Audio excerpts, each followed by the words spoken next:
Ladies and gentlemen, welcome them to the Monkey Cage, recorded live at the Glastonbury Festival!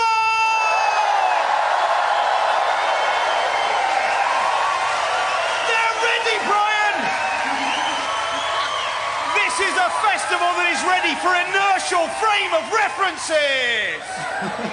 This is a festival that's ready for gravitational waves and how we detect them, but no time now.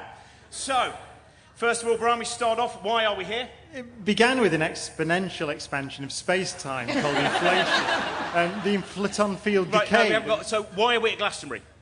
Well, we're at Glastonbury because we are going to consider the sound of music. Right. I should make it clear we're going to consider the sound of music, not the sound of music. Which is a pity. I know he loves it. I tell you what, if you've never seen Brian in a wimple singing "How Do You Solve a Problem Like Maria," you haven't lived. I was told it was actually about the sound of music. No, it is about the sound. We can do the science of the sound of music. What is music? What is the sound of music from an acoustic engineering and evolutionary perspective? And we have put together a supergroup of brilliant minds. So, on guitar, voice, and sudden moments of visual clarity, Katie Tunstall. On poison dart frogs and sloths, it's Lucy Cook. On acoustic engineering and constructing musical instruments from courgettes, it's Trevor Cox. On carefully honed routines about Scientology and so also on the cusp of frequent legal actions, it's Matt Kirshen. On jazz, electronica and the work of Paul McCartney, Brian Eno and Cirque du Soleil, it's Nitin Sawhney. And this is our panel!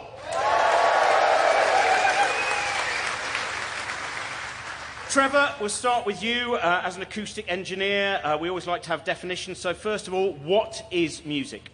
Well, it depends what perspective you want to take, but from an evolutionary point of view, you know, we get a lot of pleasure from it, but it's a bit of a mystery why we have evolved to like music. So some people argue, like Pinker, that it's auditory cheesecake. We have the sort of mechanisms in our brain to enjoy music really for speech, because you think about when you say a vowel, it's a bit like singing, isn't it? It's a sing-song kind of sound.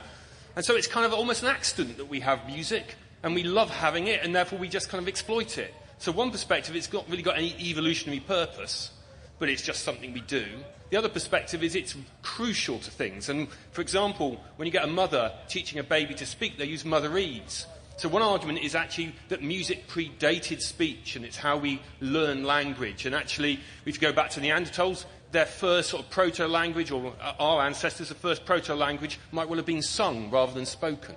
So I'd heard that in terms of the Neanderthal brain, there's a sense that music comes in about 40,000 years ago with Homo sapien, but there is also some evidence to suggest that Neanderthals as well? Well, I wouldn't say there's... I mean, the evidence we have for when we'd had music is actually old musical instruments. You find vulture bones which have actually got holes and make flutes, so that's about 40,000 years ago. But music probably existed before. It's just there's no archaeological evidence for it earlier on. So I suppose you could take a guess that when we became big-brained, which is a long time ago, and that predates the Neanderthals, that maybe we were starting to sing then. But the evidence is really sketchy, so it's very hard to be sure. Does that mean that you might think that anything that's sufficiently intelligent anywhere in the universe, or even on Earth, any species that's sufficiently intelligent would have music, because it's a part of the way anything communicates, essentially? I suppose it depends what you think music is. So we might think of birdsong as being music, but we might just think of that as a way of them calling it just a communication system. So one of the things which separates music, I guess, from birdsong is that humans are pretty unique in actually just doing it for fun. You know, we'll sit and put some music on just for our enjoyment when we're not trying to attract mates or we're not trying to protect territory.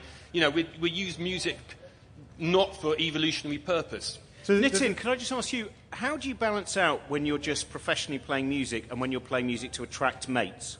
Do you find there's a specific division? No, I don't know how to answer that, actually. I think when I'm making music, I'm always thinking, just to get back to what he was saying, in terms of sound and music, I think of them as quite separate, because for me, sound inspires music, and I'm always looking at music as... It's a human thing for me, because it's you've got to have the intent to make music. So if you're listening to birdsong, for example, like a nightingale or whatever, which is something strangely I did recently, you can actually write music that's inspired by that, and you have to Sample complete. Ready to continue?